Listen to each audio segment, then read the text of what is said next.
Selamat pagi semuanya. Apa kabar kalian? Alhamdulillah jika kalian sehat semua ya.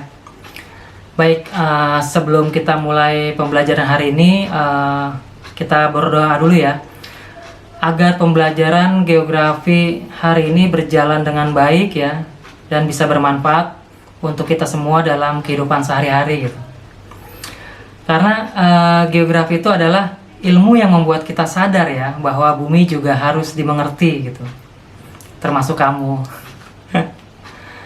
Kita harus mengerti dan menjaga serta mensyukuri segala sesuatu yang ada di bumi ya, pemilik sang pencipta, sehingga kita bisa selamat di dunia dan di akhirat. Oke, ketua kelas, coba Rohmat pimpin kita berdoa ya. Yuk kita berdoa dulu sebelum kita belajar ya.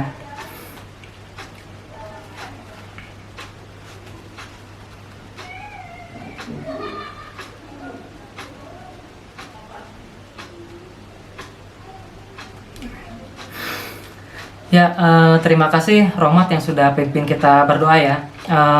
Sebelumnya saya akan absen dulu ya, kalian. Adi Pratama, ya. Agus Herianto, Anissa Juliani, lalu Dewi Anzani, ya. Kemana Dewi Anzani? Dewi Anzani belum hadir ya. Ada yang tahu di mana? Di mana? Coba Nila, di mana Dewi Anzani? Oh, masih di jalan. Berarti Dewi Anzani terlambat ya. Semoga Dewi Anzani baik-baik saja ya, dan segera bisa bergabung dengan kita. Untuk kalian semua, semoga tidak ada yang telat ya. Lebih baik kita datang pagi daripada terlambat gitu. Oke, hari ini kita lanjut. Oh, belum ya tadi ya. Selanjutnya tadi Vika Aryani hadir ya.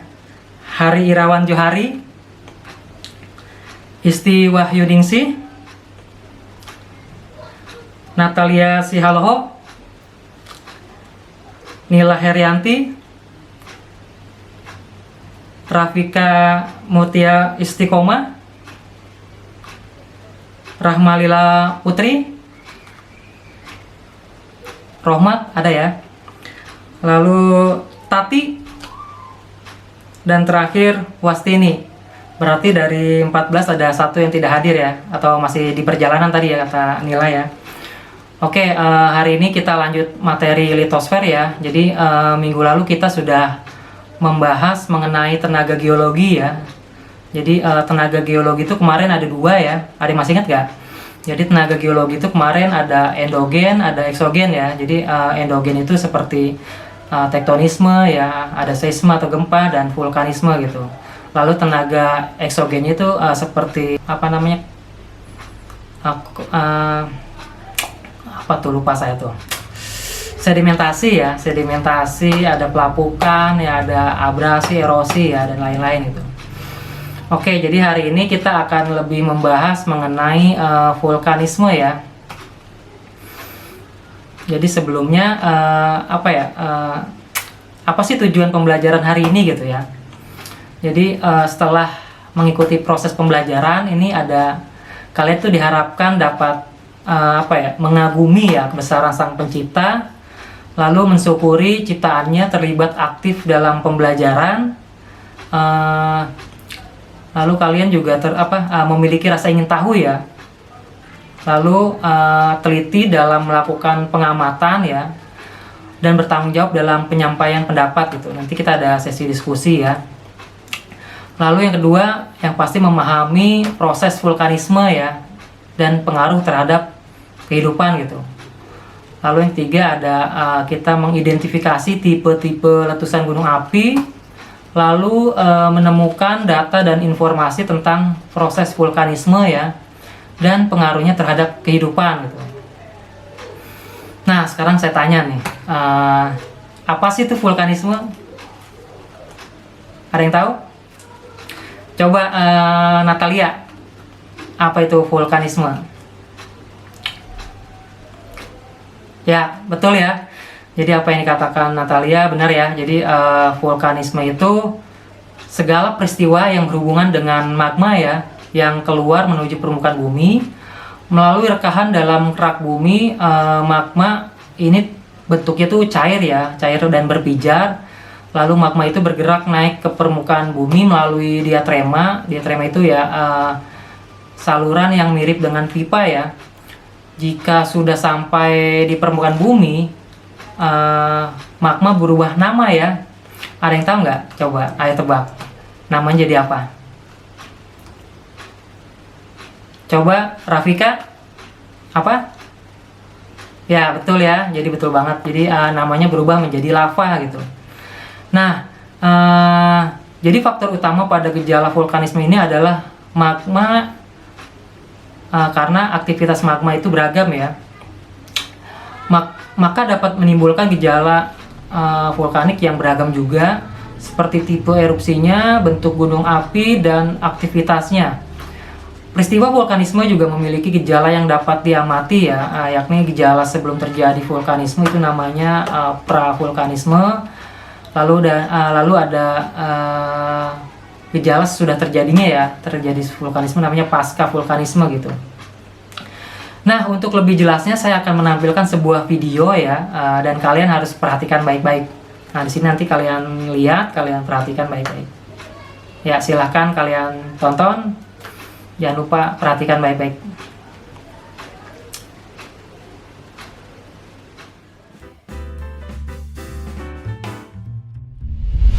Kayaknya lagi zamannya gunung-gunung zaman sekarang itu untuk saling lomba meletus. Faktanya dari 1500 gunung berapi di seluruh dunia, ternyata jika dirata-ratakan, hampir setiap minggunya ada aja gunung berapi yang meletus.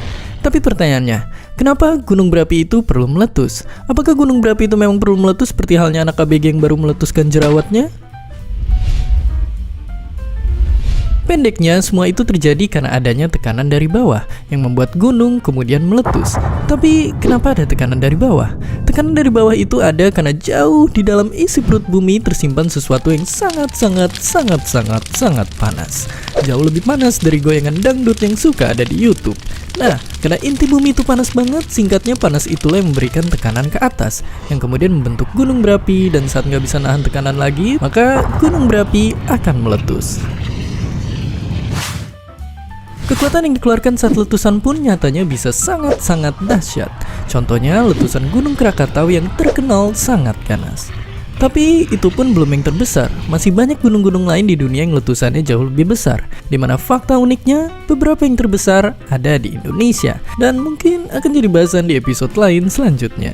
Nah, meskipun begitu, tapi ternyata nggak semua gunung berapi itu kayak Krakatau. Ada juga gunung lainnya yang bisa tetap stay cool waktu lelehan dari perut bumi keluar dari kawahnya, yang bahkan beberapanya bisa ditonton dengan santai. Perbedaan ini bisa ada karena beberapa faktor pemicu letusan gunung berapi. Makanya bentuk gunung berapi beda di Indonesia, beda juga di Hawaii. Tapi tetap aja, kayaknya pas ngeliat semburan magma keluar dari kawah gunung bikin kita merinding, takut kegoreng. Tapi tunggu dulu. Percaya nggak percaya, saat musibah terjadi bukan lahar panaslah yang membuat banyak orang mati, tapi justru semburan awan panas khas gunung berapi di Indonesia lah yang membunuh banyak orang saat musibah. Dengan kecepatan yang mendekati kecepatan suara dan suhu yang bisa mencapai 1000 derajat Celcius, pastinya nggak ada satu hal pun yang bisa selamat dari terjangannya.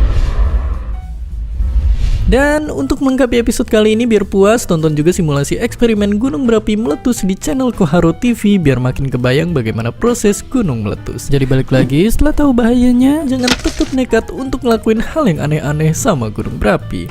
Dan seperti biasa, terima kasih.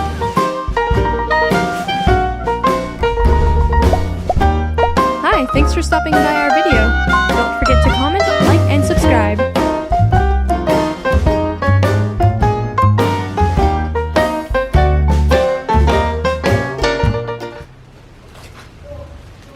Oke, gimana videonya?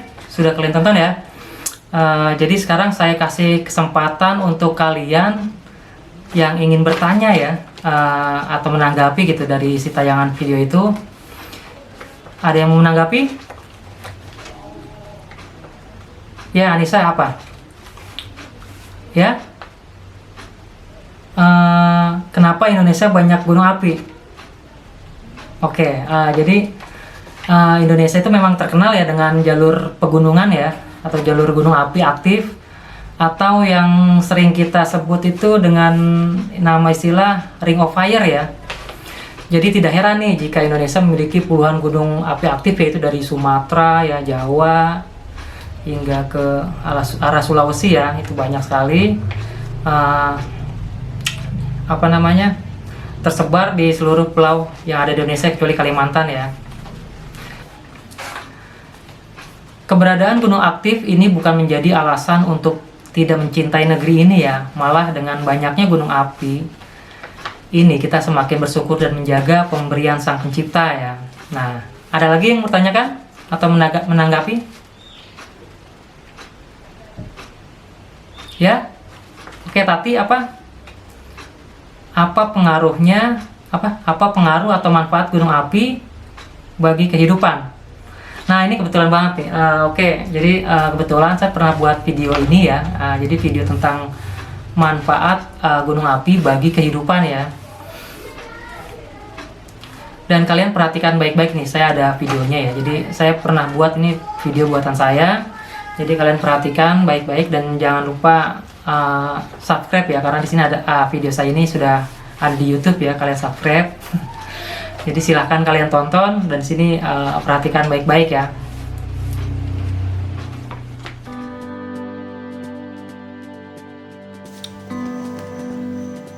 Enam manfaat gunung berapi bagi kehidupan manusia. Manfaat gunung berapi bagi kehidupan sangatlah besar, apalagi untuk orang-orang yang tinggal di sekitar gunung tersebut. Gunung berapi bisa dikatakan sebagai sumber kehidupan banyak makhluk hidup, tidak hanya manusia, namun juga hewan dan tumbuhan. Saat terjadi erupsi gunung berapi yang letusannya cukup dahsyat, tentu bisa membuat orang-orang di sekitarnya cemas dan ketakutan.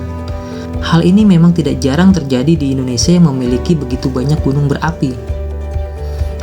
Manfaat gunung berapi bagi manusia bisa membantu berbagai lini kehidupan. Oleh karena itu, untuk terus mendapatkan manfaat dari gunung berapi ini, setiap manusia harus menjaga kelestariannya dan tidak sembarangan merusak alam. Berikut 6 manfaat gunung berapi. Pertama, sumber penyimpan air. Manfaat gunung berapi yang pertama dan paling penting adalah sebagai sumber air. Saat kamu mendaki gunung atau berada di wilayah pegunungan, tentunya kamu akan banyak menemui mata air atau sumber air. Sebagai tempat penyimpanan air, gunung mengalirkan air ke tempat yang lebih rendah hingga bisa memenuhi kebutuhan hidup sehari-hari manusia. Air inilah yang nantinya bisa kamu manfaatkan untuk minum, mandi, mencuci, dan melakukan kegiatan lainnya. Kedua, menyuburkan tanah. Manfaat gunung berapi yang kedua adalah menyuburkan tanah. Abu vulkanis yang dikeluarkan gunung api saat terjadi erupsi atau letusan dapat menyuburkan tanah pertanian karena banyak mengandung unsur hara tanaman. Jadi, tidak mengherankan kalau daerah sekitar gunung api biasanya sangat subur dan cocok untuk tempat tumbuh banyak tanaman. Tanah subur dihasilkan dari pencampuran material vulkanik dengan tanah. Tanah yang tercampur material vulkanik menyimpan banyak nutrisi yang diperlukan tumbuhan dan bermanfaat untuk bidang pertanian. Ketiga, menghasilkan bahan mentah. Manfaat gunung berapi selanjutnya adalah untuk menghasilkan bahan mentah. Gunung api terbentuk dari keluarnya magma dari dalam bumi. Magma yang menuju permukaan bumi banyak membawa mineral logam dan barang tambang lainnya. Bahan mentah seperti sulfur, emas, dan tembaga tersedia berkat adanya aktivitas vulkanis gunung berapi. Batu permata di dalam perut bumi bisa dibawa ke permukaan oleh jenis magma yang disebut kimberlite. Oleh karena itu, di daerah pegunungan dan gunung api banyak ditemukan bahan tambang. Keempat, menghasilkan material untuk bangunan. Berbagai bahan bangunan juga bisa didapatkan dari hasil erupsi gunung berapi. Material yang dikeluarkan gunung api saat terjadi letusan yang berupa pasir, kerikil, batu-batu besar, semuanya merupakan mineral industri yang dapat digunakan untuk bahan bangunan. Batu-batuan yang dikeluarkan gunung berapi saat erupsi sangat bermanfaat untuk penduduk sekitar. Pasalnya, penduduk sekitar dapat mengambilnya dan menjualnya ke daerah-daerah yang membutuhkan untuk membangun rumah atau gedung. Apalagi berbeda dengan batu-batu lainnya, batu hasil dari erupsi gunung berapi dikenal sangat kuat dan tahan lama. Manfaat gunung berapi satu ini tentunya sangat besar untuk kehidupan pembangunan.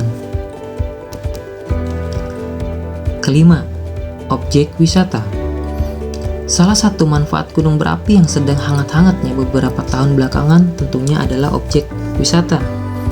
Manfaat gunung berapi satu ini sangat dirasakan oleh orang-orang yang tinggal di sekitar pegunungan.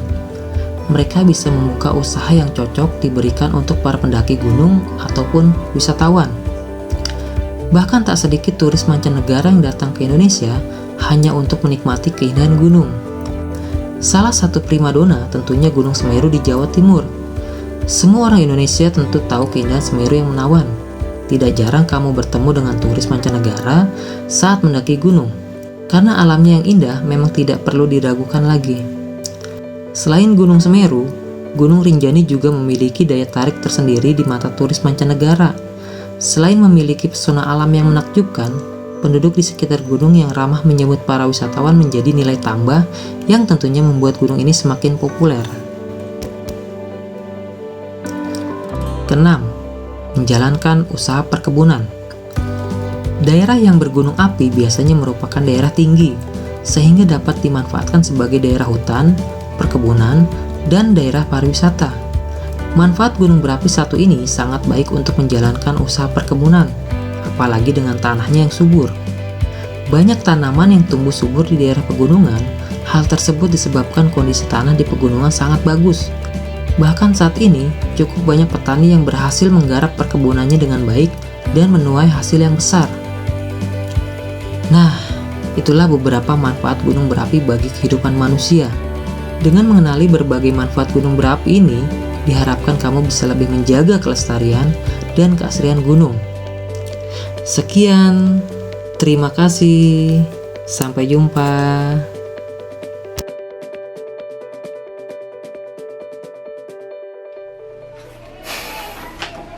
Nah, itulah manfaat gunung api bagi kehidupan ya. Jadi manfaat gunung berapi itu bagi kehidupan sangat besar ya. Apalagi untuk orang-orang yang tinggal di sekitar gunung tersebut ya. Jadi gunung berapi itu bisa dikatakan sebagai sumber kehidupan ya bagi makhluk hidup. Jadi tidak hanya manusia ya, jadi tumbuhan dan hewan juga ya. Ada lagi yang ingin ditanyakan? Ya, Rahmalila Putri apa?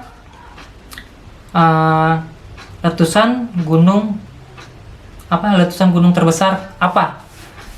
Oke, jadi ini kebetulan juga nih. Jadi itu pertanyaan yang bagus ya. Jadi letusan gunung apa sih yang terbesar nih kata Rahmalila ya.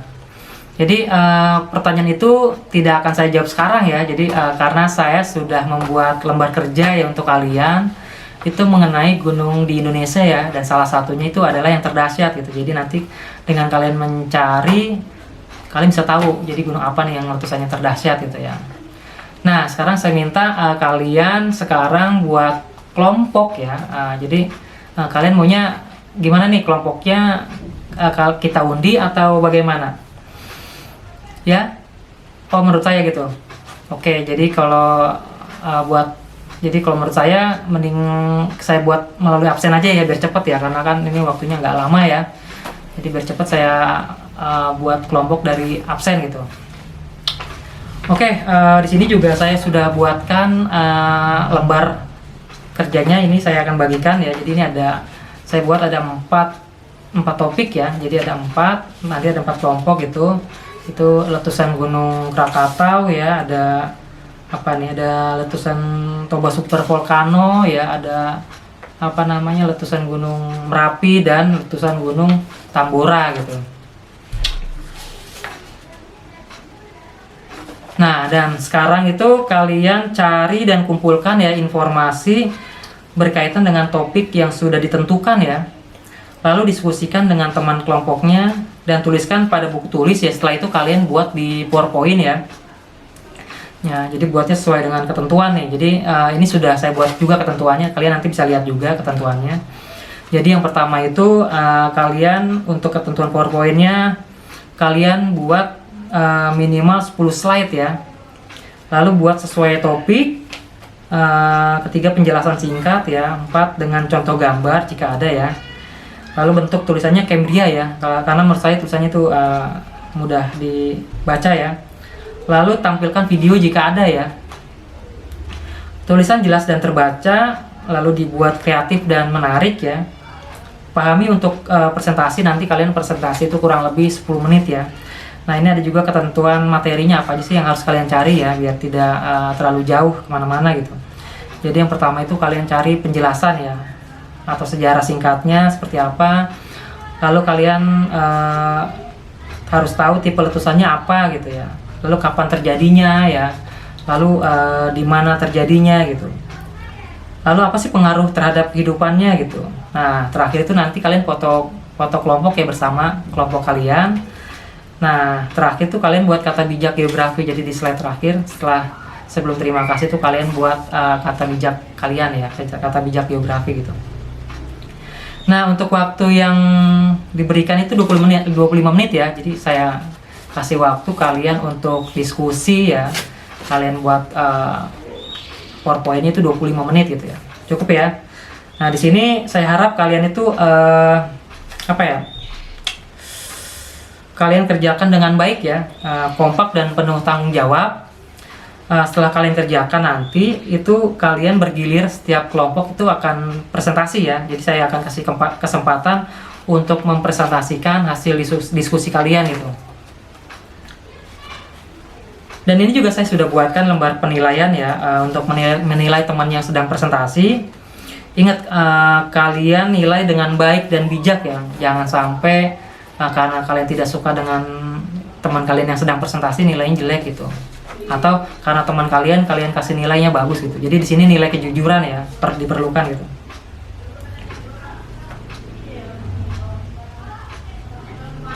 Oke, kalau gitu saya tunggu 25 menit ya. Setelah itu kalian presentasikan ya.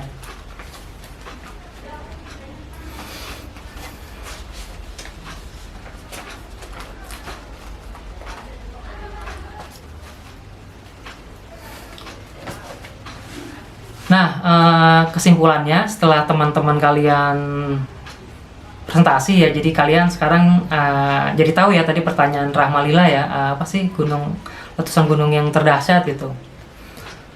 Nah, di sini ternyata Gunung Toba ya. Gunung Toba itu merupakan gunung api raksasa ya, super volcano ya. Lalu letusan super ya, atau super erupsi ya.